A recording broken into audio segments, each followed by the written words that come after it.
ശാരീരിക വ്യായാമ മേഖലകളിൽ ഒരു പുതിയ അധ്യായത്തിന് തുടക്കം കുറിക്കുന്ന പ്രവർത്തനമാണ് രണ്ട് ചെറുപ്പക്കാരുടെ നേതൃത്വത്തിൽ ഇപ്പോൾ നടന്നുകൊണ്ടിരിക്കുന്നത്. സ്റ്റീറോയിഡിന്റെ പിടിയിലകപ്പെട്ട ശാരീരിക വ്യായാമ മേഖലയിൽ പൂർണ്ണമായും നമ്മുടെ ജീവിത ചുറ്റുപാടുകൾക്ക് അനുയോജ്യമായ രീതിയിൽ വ്യായാമ പ്രവർത്തനങ്ങൾ ചിട്ടപ്പെടുത്തുക, അതിൽ പുതിയ അന്വേഷണങ്ങൾ നടത്തുക, അത് ഡോക്യുമെന്റ് ചെയ്തുകൊണ്ട് പുസ്തക രൂപത്തിൽ പ്രസിദ്ധീകരിക്കുക തുടങ്ങിയ വളരെ പ്രശംസനീയമായ പ്രവർത്തനങ്ങളാണ് ഈ ചെറുപ്പക്കാരുടെ നേതൃത്വത്തിൽ നടക്കുന്നത്. ഇതിന് എല്ലാവിധ ആശംസകളും നേരുന്നു. നമ്മുടെ തന്നെ ജില്ലയിൽ ഏറ്റവും അധികം യൂത്ത് പല അപകടകരമായിട്ടുള്ള പ്രവണതകളിലേക്ക് പോകുന്ന ഒരു കാലഘട്ടമാണ്. ലഹരിയുടെയും മറ്റും അടിമത്തത്തിലേക്ക് പോകുന്ന ഒരവസ്ഥ നമ്മുടെ ജില്ലയിൽ മൊത്തത്തിലുണ്ട്. തീർച്ചയായിട്ടും നമ്മുടെ പഴയ കാലഘട്ടത്തിൽ ഒരുപക്ഷെ ഹെൽത്ത് ക്ലബ്ബ് ബേസ് ചെയ്തിട്ട് ചെയ്തിരുന്ന നല്ല സ്പോർട്സ് കായികമായിട്ടുള്ള പരിപാടികളുടെയൊക്കെ ആബ്സെൻസ്, അതിനോടനുബന്ധിച്ചിട്ട് നടക്കുന്ന ഇപ്പോൾ പുതിയ കാലഘട്ടത്തിൽ വരുന്നത് അതിൻ്റെ എല്ലാം ഒരു പോരായ്മ കൊണ്ടോ അല്ലെങ്കിൽ അതിൻ്റെ എല്ലാം ആബ്സെൻസ് കൊണ്ടുണ്ടാകുന്ന പുതിയ ഇപ്പോഴത്തെ യുവതലമുറയുടെ പല ദോഷമായിട്ടുള്ള പ്രവണതകളും അതിൻ്റെ ഒരു ഭാഗമായിട്ട് വരുന്നത്. തീർച്ചയായിട്ടും ഫിസിക്കൽ ആക്ടിവിറ്റി, ഫിസിക്കൽ ഫിറ്റ്നസ്സിലേക്കുള്ള ഒരു ശ്രദ്ധ കൊടുക്കാൻ ഉള്ള ഒരു സംരംഭം നമ്മുടെ ഭാഗത്തുനിന്ന്, സമൂഹത്തിന്റെ ഭാഗത്തുനിന്നും പൊതുവെ ഉണ്ടാകണം. ഫിസിക്കൽ ഫിറ്റ്നസ് മനസ്സിനെയും ശരീരത്തെ ഒരുപോലെ പ്യൂരിഫൈ ചെയ്യുന്ന ഒരു പ്രോസസ്സാണ്. അതിലേക്ക് നമ്മുടെ യൂത്ത് കൂടുതലും സ്പോർട്സ് ആക്ടിവിറ്റി ആകാം, മറ്റ് ഏതെങ്കിലും ആക്ടിവിറ്റി ആകാം, ഫിറ്റ്നസ്സിനോട് ബന്ധപ്പെട്ടുള്ള ഏത് ആക്ടിവിറ്റി ആയാലും അതിൽ ആക്ടിവിറ്റി ആയിരിക്കുന്ന അല്ലെങ്കിൽ അതിൽ ഇൻവോൾവ് ആയിട്ടിരിക്കുന്ന ആളുകളുടെ മനസ്സൊരിക്കലും ഒരു ക്രൈമിലേക്കോ അല്ലെങ്കിൽ നെഗറ്റീവായിട്ടുള്ള ഒരു ടെൻഡൻസിയിലേക്ക് പോകില്ല എന്നുള്ള ഒരു കാഴ്ചപ്പാടാണ് പൊതുവെ ഉള്ളത്. അപ്പോൾ അത് പ്രൂവ്ഡ് ആയിട്ടുള്ള ഒരു കാര്യമാണ്. തീർച്ചയായിട്ടും അതിനോടൊപ്പം എല്ലാ യൂത്തും ഏതെങ്കിലും ഫിസിക്കൽ ആക്ടിവിറ്റി എടുക്കാനുള്ള ഒരു വോളണ്ടിയറി ആയിട്ട് അതിന് എടുക്കാനുള്ള ഒരു താല്പര്യം കാണിക്കണം എന്ന് ഞാൻ ഈ അവസരത്തിൽ പറയാം. ഞാൻ നിങ്ങളെ എഴുതിയ പുസ്തകത്തെ പറ്റി വളരെ വിശദമായി കാര്യങ്ങൾ വായിച്ചു മനസ്സിലാക്കി. അത് എങ്ങനെ എക്സസൈസ് ചെയ്യേണ്ടത് എന്ന മുതൽ എങ്ങനെ മസിൽ ഡെവലപ്പ് ചെയ്യേണ്ടതെന്നാണ്, മസിൽ എങ്ങനെ മെയിൻറ്റെയിൻ ചെയ്യണമെന്ന് മുതൽ വളരെ വ്യക്തമായ ഒരു ധാരണയോടുകൂടിയാണ് പുസ്തകം എഴുതിയിട്ട് മനസ്സിലാക്കുന്നത്. ഇത് സാധാരണയായി ജിമ്മിലുള്ള ഇൻസ്ട്രക്ടേഴ്സിനുള്ള ഒരു മാനുവലായിട്ട് പിന്നെ എല്ലാ ജിമ്മുകളിലും വിതരണം ചെയ്യണമെന്നാണ് എൻ്റെ ഒരു വിനീതമായ ഒരു അപേക്ഷ. പലപ്പോഴും എക്സസൈസ് കൊണ്ട്, ഓവർ എക്സസൈസ് കൊണ്ടും പിന്നെ പല വിധത്തിലുള്ള മസിൽ പിന്നെ സ്ക്രാംസ്, അതുപോലെ ജോയിന്റ് പെയിൻസ്, ഇതൊക്കെ പിന്നെ ഇതിന്റെ ഭാഗമായിട്ട് വരുന്നുണ്ട്. പക്ഷെ ഒരാളുടെ വെയിറ്റിനനുസരിച്ച് പിന്നെ എത്ര വെയിറ്റ് എടുത്ത് കളിക്കാമെന്നുള്ളത്, എങ്ങനെ ഓരോ മസിൽ ഡെവലപ്പ് ചെയ്യാമെന്നുള്ളത്, മസിൽ മെയിൻറ്റെയിൻ ചെയ്യാമെന്നുള്ളത് വളരെ വിശദമായ ഒരു പിന്നെ വളരെ നല്ലൊരു പുസ്തകമായിട്ടാണ് എനിക്ക് പിന്നെ ഈ പുസ്തകത്തെ പറ്റി വിലയിരുത്താൻ സാധിക്കുന്നത്. ഇതിന്റെ ഒരു സന്ദേശം എല്ലാവരുടെയും എത്തിക്കേണ്ടതും വളരെ അത്യാവശ്യമായിട്ടാണ് ഞാൻ കരുതുന്നത്. പോലീസുകാരിലുള്ള എനിക്ക് അടിപൊളി ഒരു മാറ്റം ജനങ്ങളെ ഔട്ട്ലുക്കിൽ വേണമെന്ന് വിചാരിക്കുന്ന ഒരാളാണ്. നല്ലൊരു ഹെൽത്തി മൈൻഡും ഒരു ഹെൽത്തി ബോഡിയും ഉണ്ടായിരിക്കേണ്ടത് വളരെ അത്യാവശ്യമാണ്. ഞങ്ങളിപ്പോ പിന്നെ അമിതമായ വിദ്യാഭ്യാസത്തിനും കാര്യങ്ങൾക്കും മറ്റ് കാര്യങ്ങൾക്കും പ്രാധാന്യം കൊടുക്കുകയും അല്ലെങ്കിൽ വളരെ ഇഷ്ടപ്പെട്ട എന്തെങ്കിലും ഒരു സ്പോർട്സ് വിനോദത്തോട് മാത്രം താല്പര്യം കൊടുക്കുകയും ചെയ്തുകൊണ്ട് സത്യം പറഞ്ഞ് നമ്മുടെ ഒരു യുവജനങ്ങൾക്ക് പൊതുവെ ഒരു കാണുന്ന അവർക്ക് എങ്ങനെ നടക്കണമെന്ന് പോലും അറിയാൻ പറ്റാത്ത ഒരു സാഹചര്യത്തിലാണ് ഒരു പുതിയൊരു പിന്നെ തലമുറ വളർന്നു വരുന്നത്. കുറേം കൂടി ബുദ്ധിശക്തിയിൽ കാര്യങ്ങൾ കൊണ്ടുപോവുക എന്നൊരുപരി ശാരീരികമായ ആരോഗ്യത്തിന്റെ പ്രാധാന്യത്തെ പറ്റിയോ, എങ്ങനെ ഫുഡ് കഴിക്കണമെന്നതിനെ പറ്റിയോ, എത്ര ക്വാണ്ടിറ്റി കഴിക്കണം, എത്ര കലോറി കഴിക്കണമെന്നതിനെ പറ്റിയോ ഒന്നും വളരെ വ്യക്തമായ ഒരു ധാരണയില്ല. പക്ഷേ ഈ പുസ്തകത്തിലാണെങ്കിൽ അതിനെപ്പറ്റി വളരെ വ്യക്തമായി പറഞ്ഞിട്ടുള്ളതാണ്.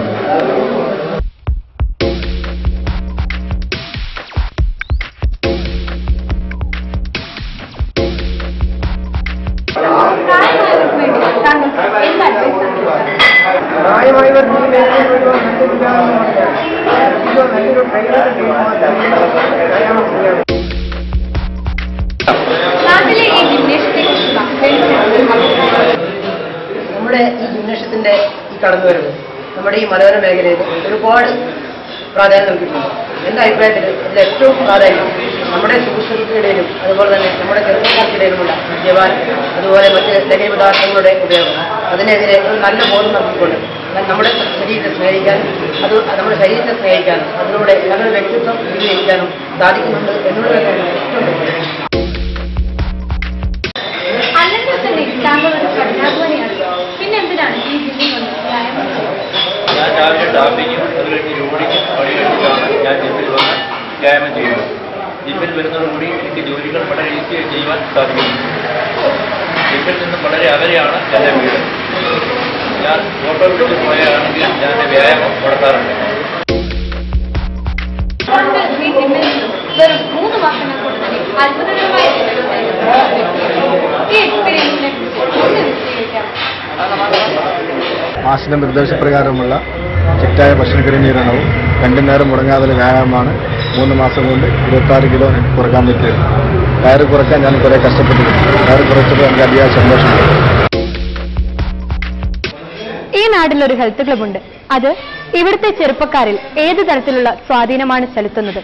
സമൂഹത്തിൽ ഹെൽത്ത് ക്ലബുകൾക്കുള്ള പ്രസക്തിയെക്കുറിച്ച് സാറിനൊന്ന് വിശദീകരിക്കാമോ?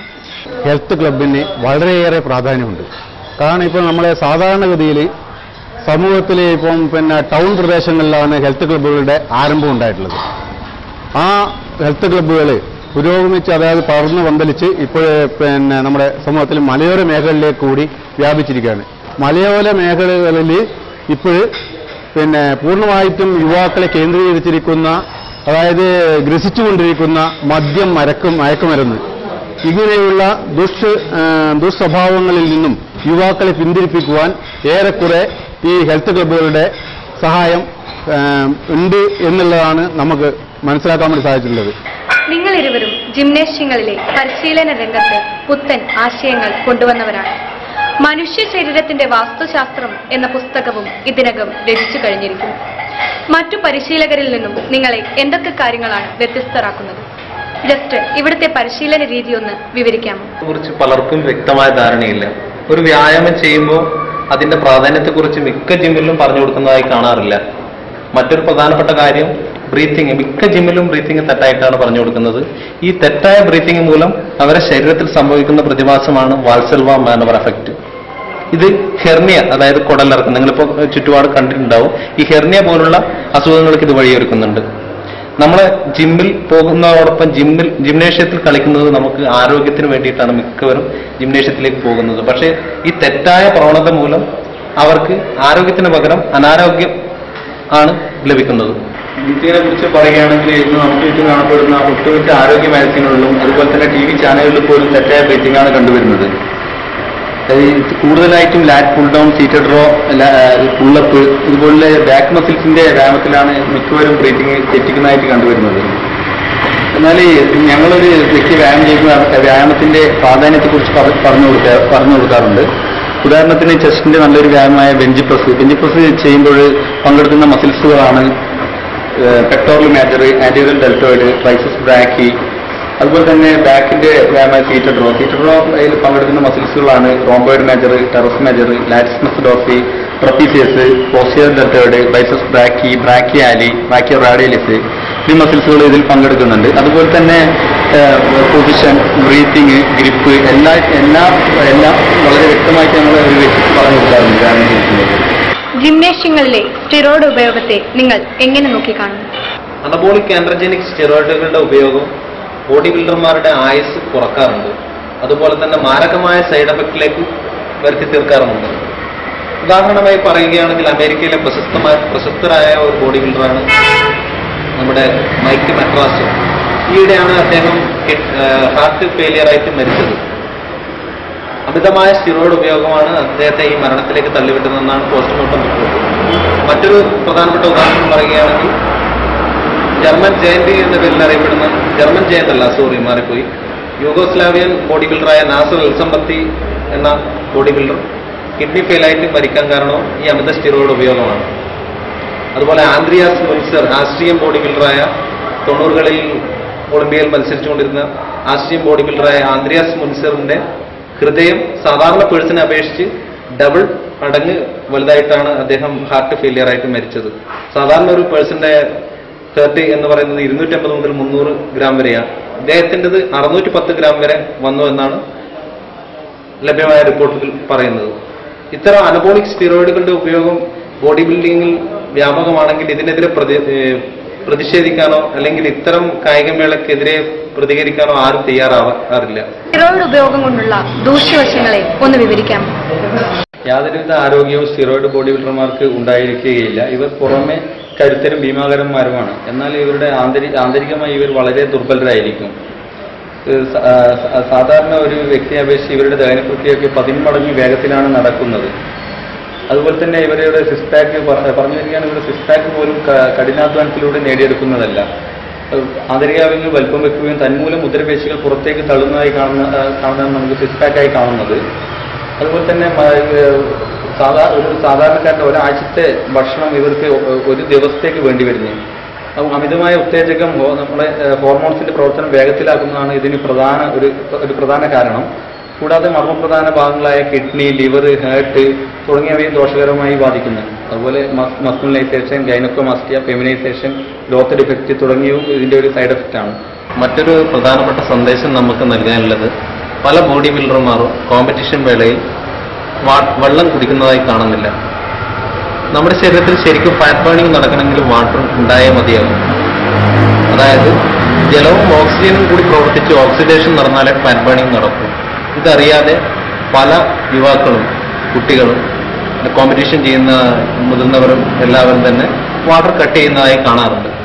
ഇത് നമ്മുടെ ശരീരത്തിലെ കിഡ്നികളുടെ പ്രവർത്തനത്തെ സാരമായി ബാധിക്കാറുണ്ട്. കിഡ്നി എന്ന് പറയുന്നത് വളരെ വർഷങ്ങളോളം കേടുകൂടാതെ ഇരിക്കുവാൻ കെൽപ്പുള്ള ഒരു അവയവമാണ്. അതായത് ശരീരത്തിന്റെ മർമ്മപ്രധാനമായിട്ടുള്ള ഒരു അവയവമാണ്. ഇതിനെ പെട്ടെന്ന് ഫെയിലാക്കുവാൻ അല്ലെങ്കിൽ പെട്ടെന്ന് തന്നെ അതിന്റെ പ്രവർത്തനത്തെ തകരാറിലാക്കുവാൻ ഈ ഒരു കാരണം ധാരാളമാണ്. അതുകൊണ്ട് ഇനിയെങ്കിലും ഈ വാട്ടർ കട്ടിങ് ചെയ്യുന്ന ബോഡി ബിൽഡർമാർ ഒരു കാര്യം ചിന്തിക്കുക, നിങ്ങളുടെ ലൈഫാണ് നിങ്ങൾ വെച്ച് കളിക്കുന്നത്. കേരളത്തിൽ ഇപ്പോൾ ഉത്തേജക ഉപയോഗം വളരെയധികം വർദ്ധിച്ചിരിക്കുകയാണ്. സ്കൂൾ കായിക മേളകളിൽ പോലും ചെറിയ തോതിൽ അത് പിടിമുറുക്കി കഴിഞ്ഞു. ഇതിന്റെ ഒരു പ്രധാന ഉറവിടം കേരളത്തിലെ ജിംനേഷ്യങ്ങൾ തന്നെയാണ്. ഇനിയിപ്പോൾ എന്ന് പറഞ്ഞാൽ ഇപ്പോൾ സ്റ്റിറോയിഡ് ഉപയോക്താക്കളുടെ സ്റ്റിറോയിഡ് ബോഡി ബിൽഡർമാരുടെ മത്സരം നടക്കാനിരിക്കുകയാണ്. അങ്ങനെയുള്ള മത്സരങ്ങളെ പ്രോത്സാഹിപ്പിക്കുന്നതിന് പകരം തികച്ചും നാച്ചുറലായ മനോഹരവുമായ നാച്ചുറൽ ബോഡി ബിൽഡിങ്ങിനെ സപ്പോർട്ട് ചെയ്യുക.